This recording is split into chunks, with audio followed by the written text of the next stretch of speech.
It's no secret that Kevin Stefanski was the problem for the 2025 season, the 2024 season, all the damn last 5 seasons with the Browns, bruh.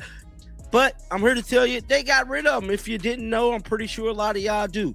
Well, guess what? Kevin Stefanski is not leaving without burning a damn house down. Because that's exactly... Kevin Stefanski isn't just leaving Cleveland. He's systematically dismantling the entire Browns organization on his way out the door. And what we're watching right now is one of the most aggressive coaching staff poaches in recent NFL history. The man they fired for going 8-26 over 2 seasons is now forcing Jimmy Haslam to conduct emergency interviews in Los Angeles, while his former coordinators pack their bags for Atlanta. This isn't a normal transition. This is scorched earth. Now, I'm not saying these people was worth keeping anyways, but hell, we already know you got coaches withdrawing from this search, Grant Udinski, and now reports is coming out that Nate Skillhouse is on ice with accepting the job. What the hell is going on, bruh? Literally, as of right now, Jimmy Haslam and I believe Andrew Berry's with him. They're stuck in LA trying to get Nate Skillhouse to sign this contract. This is what... Let's establish the timeline here because the speed of this collapse matters. Stefanski gets fired in early January 2025. Within weeks, he's hired by Atlanta. Immediately, offensive coordinator Tommy Rees follows him. Then Bubba Ventrone reportedly joins the exodus. But that was just the beginning. Now we're learning that Bob Quinn, Cleveland's senior advisor, is headed to Atlanta. Craig Ackerman just left the building. The Browns' coaching infrastructure is being stripped down to the studs while Haslam scrambles to convince anyone with a pulse to take this job. And here's what makes this particularly brutal. These aren't just random position coaches. These are the people who knew the system, understood the players, and had institutional knowledge. Stefanski is taking the organizational memory with him. From the coaching search with the Browns, and he got a raise from the Jaguars, and he got an interview with the Bills head coaching job. Either way it go, Grant Udinski made it his business to tell Cleveland that, you know what, I ain't coming. For whatever damn reason, he has decided not to join this football team. Well, I'm here to tell you, it's looking real bad for the Browns, dog. It ain't looking good, y'all. It ain't looking good at all. I'll be one of the first people to tell you this is bad for Shador. Now watch the desperation play out in real time. The Browns had Grant Udinski as their #1 candidate. They were ready to make him the offer. Then Udinski gets a raise from Jacksonville and interviews with Buffalo, and suddenly he withdraws his name completely. That's when everything goes sideways. Because Nate Skillhouse, who was apparently their backup plan, finds out he wasn't the first choice, and according to multiple reports, he puts the entire negotiation on ice. So now you've got Haslam and Andrew Berry literally camped out in Los Angeles, refusing to leave without a signed contract. That's not confidence. That's panic. When ownership won't get on a plane without a deal in place, that tells you they know their leverage is gone. Y'all, I'm tired of bitching at the Browns. We just gotta see. We just gotta see what they finna do. Because as of right now, it look like all these other coaches is playing chess, and the Browns front office and ownership is playing hella good game of checkers. Because this thing right here is getting very, very, very bad, dog. I mean, this is arguably going to go down in history as probably one of the worst. One of the worst. But let's go deeper on why this coaching search became a public relations disaster. The Browns fired Stefanski the same day. 3 division rivals made their coaching moves. Buffalo hired their guy. Baltimore made their move. Pittsburgh locked down their situation. The optics were immediately terrible because it looked like Cleveland was late to the party, scrambling while everyone else executed their plans. Then candidates started publicly removing themselves from consideration, not quietly declining through back channels but making public statements that they're not interested. That almost never happens at this scale. When multiple coaches are willing to damage their relationship with an NFL franchise by publicly rejecting them, something is fundamentally broken in how that organization operates. Say no, I heard Bubba gone, bruh. I heard he was gone, but I could be wrong. Should have brought Bubba. No, I thought Bubba was gone. Special teams just got serious. I don't know, man, but Craig Ackerman is now with the Falcons. He has decided to lead the damn Browns, bruh. Yeah, dog. It's getting bad. It's getting bad. Perhaps Nate Skillhouse will bring Rams quarterback coach Dave Former. I don't know, man, because there is a report. And here's the detail that keeps getting overlooked in all of this. Stefanski had a month to plan this. He's been gone since early January, which means he's had weeks to identify who he wants, reach out through back channels, and coordinate this entire operation. This wasn't impulsive. This was strategic. Think about what that month looked like from his perspective. He knows Cleveland is about to start their coaching search. He knows they're going to struggle to replace the staff he built. So he waits, watches them flail around with their interviews, and then systematically picks off the people he wants, while the Browns are still trying to figure out who their head coach is going to be. That's not burning bridges. That's demolishing them with precision explosive. Audio, man, that is coming out of Cleveland. Y'all know they making it their business, man, to speak about the Browns ruining this damn team. It says breaking. The Browns are in LA to hire Nate Skillhouse. They do not want to leave without a deal in place.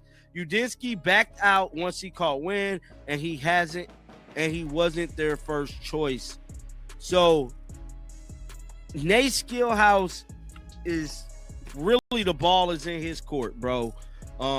Now let's talk about what this means for Deshaun Watson's development, because that's the subtext nobody wants to address directly. Watson needs stability. He needs an offensive system he can learn and grow in.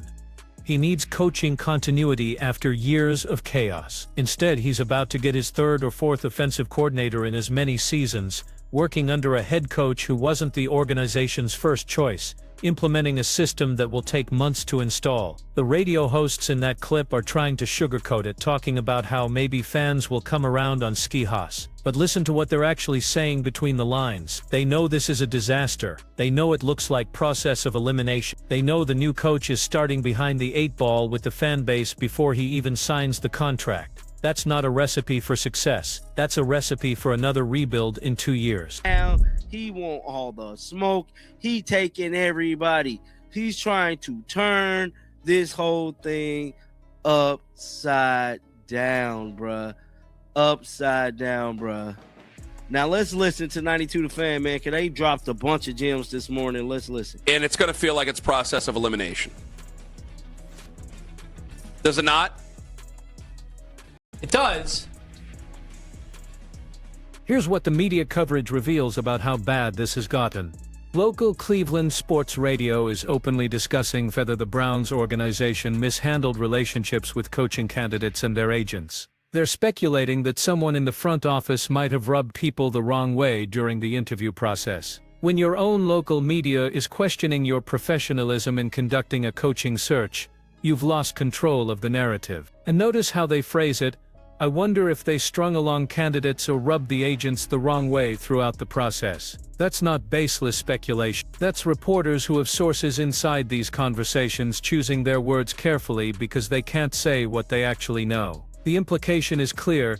Cleveland's reputation around the league right now is toxic. It's going to be Shieldhouse. And it already happened over the weekend. The Browns had already been getting almost universally ridiculed for this coaching search.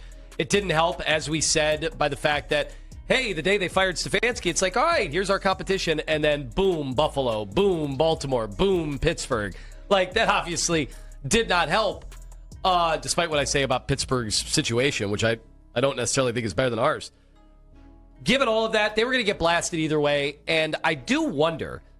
So let's connect all these threads and explain what's really happening here. This isn't just about Kevin Stefanski taking a few coaches with him to his new job. This is about the complete breakdown of Cleveland's organizational credibility. They're 8-26 over 2 seasons. They have a quarterback on a fully guaranteed contract who can't stay healthy and hasn't played well when he is on the field. They just conducted one of the most publicly disastrous coaching searches in recent memory. And now their former head coach is actively making their situation worse by poaching their staff. From Stefanski's perspective, why wouldn't he do this? Cleveland fired him after 5 seasons despite him winning Coach of the Year in They gave him an impossible situation with Watson's contract and then blamed him when it didn't work. Now he's got a fresh start in Atlanta, with a young quarterback in Desmond Ridder or whoever they draft.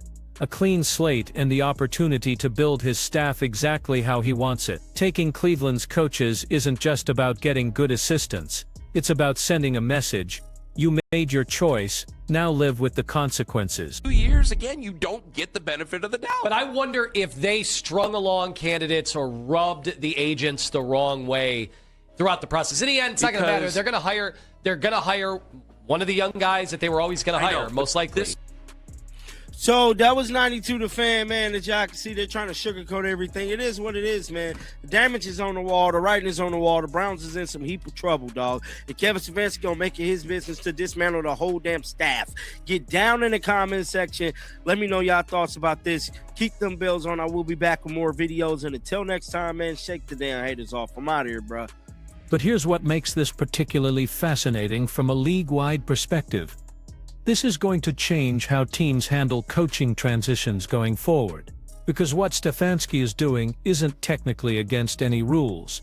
Coaches aren't under contract like players. Once they're fired or their contracts expire, they're free agents. They can go wherever they want and take whoever wants to come with them. But the scale and speed of this exodus is unprecedented. Usually when a coach leaves, maybe one or two assistants follow. That's normal. This is different. This is a coordinated extraction of institutional knowledge. And if it works, if Stefanski rebuilds successfully in Atlanta, while Cleveland continues to struggle, you're going to see other fired coaches adopt this same strategy. Why leave quietly when you can leave loudly and take your expertise with you? The Browns are about to become a cautionary tale, not just about how to conduct a coaching search, but about what happens when you don't protect your organizational infrastructure during a transition. They should have had retention bonuses ready for key assistants. They should have had succession plans in place. They should have moved faster on hiring a replacement, so there was leadership in place to prevent this exodus. Instead, they're watching their former coach raid their building while they're still trying to figure out who's going to be in charge. And here's the kicker: even if they successfully sign Nate Schihas, even if he turns out to be a great hire, he's walking into a gutted organization. He's going to have to rebuild the entire coaching staff from scratch, install new systems, establish new relationships with players, and do all of this while the media and fan base are already skeptical, because everyone knows he wasn't the first choice. That's not a fair situation for any coach, no matter how talented they are. Think about the domino effects here. Watson's development gets delayed another year while he learns a new system. Young players who were just starting to understand the old scheme now have to start over. Free agents are going to look at this chaos and think twice about signing with Cleveland. Draft picks might not want to go there if they have any leverage. The organizational dysfunction becomes a self-fulfilling prophecy. Kevin Stefanski probably didn't set out to destroy the Browns when he took the Atlanta job, but whether intentional or not, that's exactly what's happening. And the worst part for Cleveland, there's nothing they can do about it. They can't stop coaches from leaving. They can't force candidates to take their job. They can't undo the public perception that they're a dysfunctional organization. All they can do is try to pick up the pieces and hope that whoever they eventually hire is good enough to overcome all of this. So was firing Stefanski the right move? Maybe. 8-26 is indefensible, especially with the talent on that roster, but the execution of what came next, that's where Cleveland failed catastrophically, and now they're paying the price while their former coach builds his new empire with the pieces he took from their wreckage. That's not just a coaching change, that's organizational malpractice with consequences that will echo for years. The question now isn't whether Cleveland can recover from this, it's how long it's going to take, and how much damage gets done in the meantime. Because right now Jimmy Haslam is sitting in a Los Angeles hotel room, desperately trying to convince someone to take a job that everyone around the league knows is poisoned. And Kevin Stefanski is back in Atlanta, probably smiling, knowing he left Cleveland in worse shape than he found it. That's the ultimate revenge for a fired coach. Not success at your new job, but chaos at your old one. So here's what I want to know. Do you think Stefanski is justified in taking everyone with him, or is this unprofessional? Because you can't have it both ways. Either coaches have the right to take their staff wherever they want, or teams need to start putting non-compete clauses in assistant coach contracts? Let me know in the comments where you stand on this, because this is going to set the precedent for how these situations get handled moving forward. And if you found this breakdown valuable, hit that subscribe button because we're going to be following this story as it develops. Cleveland's dysfunction is just getting started.